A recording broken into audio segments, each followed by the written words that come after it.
All right, so it's been almost a year since I did my last little yearly channel update. If any of you were interested in what I'm doing, I'm gonna explain what I've been doing.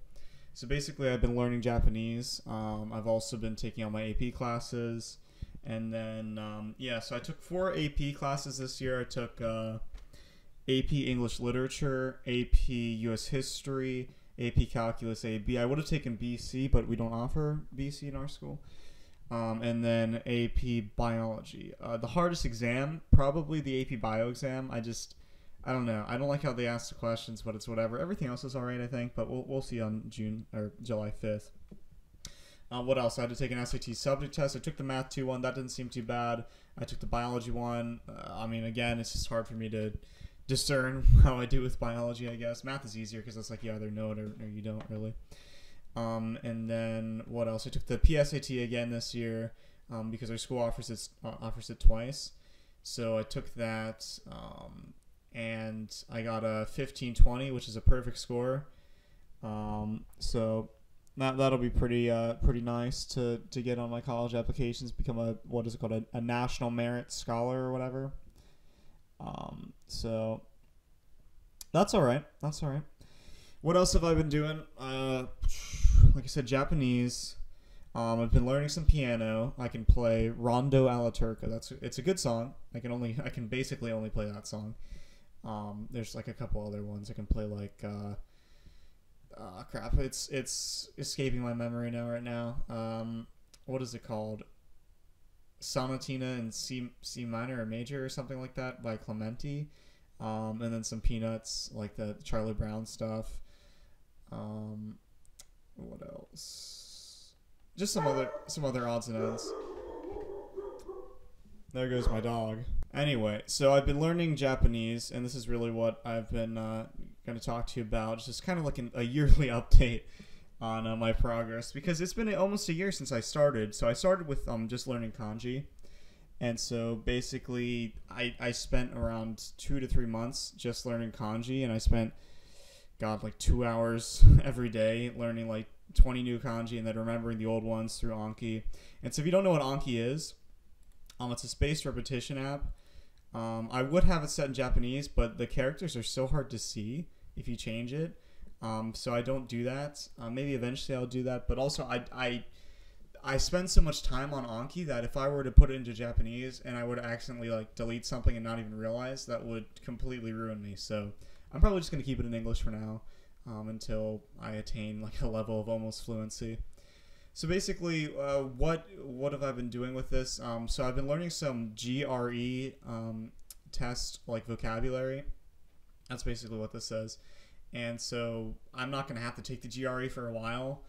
That's for your master's degree or whatever. But I figured I have free time where I'm just sitting in a car, or on a bus, or in a train or something, or on a plane or whatever, and just go through some of these flashcards. So this is just really just to help my English vocabulary, because while I am obviously a native speaker of English, there's some words on here that are just weird. Lassitude, I haven't really heard that one before, but that's kind of like laziness, I guess. There's some other ones, but it's really just for me to also if I read books and I don't know a word in a book, I'll write it down, and then I'll put a card in for Anki. So anyway, what is Anki? So like I said, spaced repetition. What have I been using it for? Mainly for Japanese. So I've been making these cards.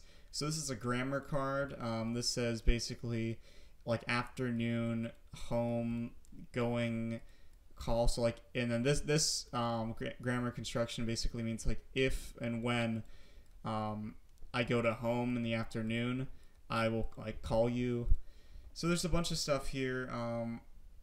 I learned kanji through this way. So here's the remembering the kanji deck that I did. So worship, and then I have to write down the kanji, and then they have some stories here, and then so yeah, it'd be something like that. And it's basically just a flashcard system. I think it's, in my opinion, and I'm almost positive that it is, it's better than Quizlet, because Quizlet doesn't have this feature where, well, first off, Quizlet, I think you have to pay to put images and audio and stuff like that in there, whereas this one, it's all free. Also with Quizlet, it doesn't give you like the stroke order diagram. So like for instance, let me show you one of the cards that I've made here. So like this is Matsuri, which is like festival, right? And so お祭りで金魚すくいをやった。that's really 祭り。 okay. So if I go through all my cards, right?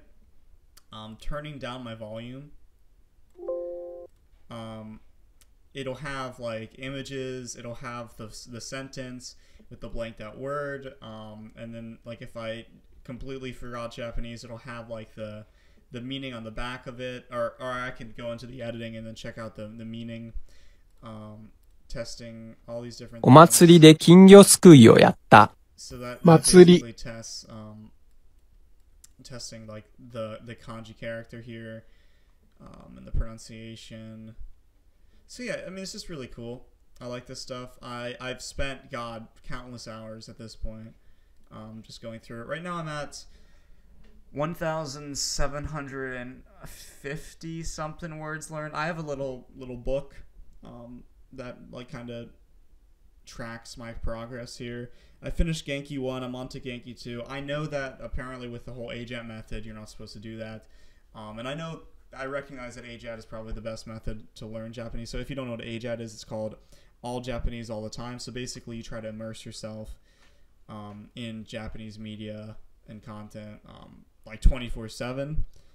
Now it's not that I don't believe in the system, it's just that I don't want to do it because I have to, well, first off, the jobs that I have like require me to know English, and then I have to do my college applications, I have to get scholarship money, I have to do all this crazy stuff in English, and so it's like the best thing I can do really is just do it my way for now, and then maybe I'll do some AJAT. I try to immerse in Japanese content without any subtitles for like 2 hours or 1 to 2 hours every day.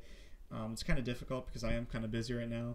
I also bought all the Death Note manga, so I've been reading that. I'm on like volume 4, so I've been reading that. If I don't know a word, I think I'm going to start writing it down and looking it up. At this point, I just try to go through the sentence and kind of use context clues to guess what it is, because I mean that's how you read. But I think after I finish the whole series, I'm going to go through each of the volumes and then just learn the words that I didn't know before. Grammar wise, I'm going to continue the Genki 2 book, which is like what colleges use. The big reason why I chose Genki is because colleges use them. So if I write down like Take Him's grammar guide in college applications, I don't know if they're really gonna know what that is, but Genki 1 and 2, most colleges that I'm applying to actually have that on their Japanese curriculum. So I'll just finish those, and after that I'll go through all of Take Him just to be sure if I haven't missed anything. And then I'll go through this like Japanese grammar dictionary, and then after that maybe Tobira, which is like the gateway to advanced Japanese or something like that. So it's really just like intermediate level. I also have to take the JCAT. I'll probably record myself doing that. I don't know if I'll upload it because it's going to be like 4 hours long, but I'll need to record it and just send it to my colleges and be like, hey, like I've actually have been studying Japanese. What do I expect on the JCAT? Probably N4, honestly. I don't expect N3 because it wouldn't make any sense for me to get that, because I haven't been doing N3 grammar. So N4 I'd be fine with. Even though I've been studying for almost a year, N4 might seem a little low.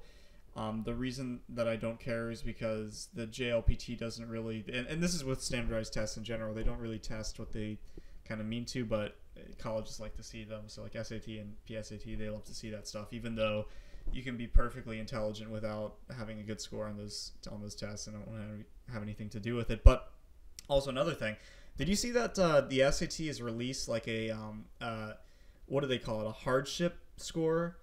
So I don't know if I really like that because students can't see it. You should check that out. Tell me what you think if you want to. But I just thought that was interesting. But anyway, I've been spending tons and tons of time on Anki. So this is like a kind of a tracker of how much time I've spent. And so this is just for this part of the year. So most of the days I've spent on Anki, 107 days in my current streak. And then this is last year when I started. So I don't know what the date I started was. But yeah, I've just been doing all my decks. So basically, my schedule is I do my Japanese deck in the morning. After that, I either do card creation for that deck or I do my Spanish deck because I have to take another Spanish class, and it's been 2 years since I even took a Spanish class, and my teacher was awful. So I'm just gonna learn some Spanish, and then I do some physics and computer science because I need to learn that. I really need to learn how to code. I've been putting it off for like a year, honestly, because I've been like, I'll just take a class. But you and me both know classes are not necessarily the best way to learn information, so I'm just gonna do it on Khan Academy, and then maybe make some flashcards here and there. And then physics, I'm gonna just go through the Princeton Review AP Physics book and make flashcards there. Also need to learn some chemistry. I don't know whenever I'm going to do that, but right now physics and computer science are my priorities. And then I have this Japanese, or kind of like a Japanese geography deck. And so I'll go through this, and this is like Wakayama Ken or something like that. Right? Wakayama Ken. Yeah, so I'll go through all of these. They're prefectures, and then there's Chiho is like I don't know how to describe it. It's like a region, I guess. It's hard to kind of explain geographical terms because they don't really. I mean, they're kind of arbitrary to me. I always found geography to be hard. Like this state or whatever, or prefecture. Okayama Ken. I always forget this one. I don't know why. And then this one's new to me, so I'll go through this deck later. So I have a Japanese geography deck, and then I have just like a regular geography deck. That's just for like background knowledge. I feel like I should know some geography, although I think it's like kind of useless. Although I know it's not useless, I personally don't find much joy with it. But yeah, that's what I've been doing for this past year. Of course, I've been doing some other things too. I started a math honor society, an English honor society, a science honor society. I have an SAT, ACT prep club, piano, Japanese, part of National Honor Society, Secretary of Social Studies Honor Society. What else? I work 2 jobs, off and on though. Like in school time, it's really off. Like I work like 1 day, but in the summer I usually work 4 days for my first job and then like 2 in the other one. So hopefully colleges see that and they're like, okay, let's get this guy in. Let's give him some money. I'm gonna apply to Clemson, Duke, Harvard, MIT, Georgia Tech, and Carnegie Mellon University. The ones that I think I definitely stand a chance to get into is, I mean, Clemson and Georgia Tech. I think I have the highest chance. Obviously, the other ones, you know, it's up to them. But we shall have to see. And let's say I get into all of them. At that point, it's whichever one is the cheapest, really, or relatively the cheapest. Because like if Duke is affordable, but I'm gonna have some debt, or if Harvard or MIT is affordable, but I'm gonna have some debt, I might have to weigh that decision because, I mean, right after those colleges, you're probably just going to get a job.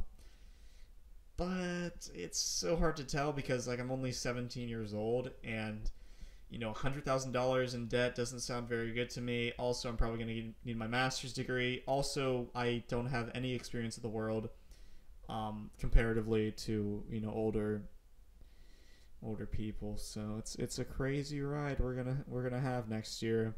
And I'll document some of it in YouTube videos. I'll probably do another yearly checkup.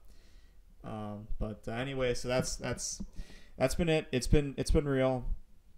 It's been fun, but it hasn't been real fun this past year, I guess. Although that was just a joke. I just love that saying. I don't know why. It's been real. It's been fun. It's been real fun. That's kind of funny to me. It's been real, and it has been fun, and it has been real fun in this past year. So. Anyway, right now I have to go to graduation because I have to help out. And right now I'm sitting here. I just found my mic. I put a sock over it, and hopefully that makes it so that my P sounds don't sound too sharp. But whatever. I need to get dressed. So I'll see you.